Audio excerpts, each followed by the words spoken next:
ደካማ ነኝ ሸክም የከበደኝ ኃጢአት የበዛብኝ በደለኛ እኮ ነኝ።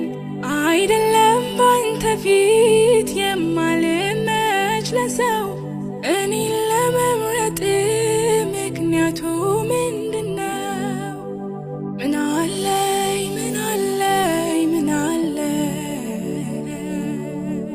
በፊት እንድቆም ያደርገኝ እኔ ምን አለኝ እንዳገለግልም ያደርገኝ እኔ ምን አለኝ እንድዘምርልም ያደርገኝ እኔ ምን አለኝ በፊት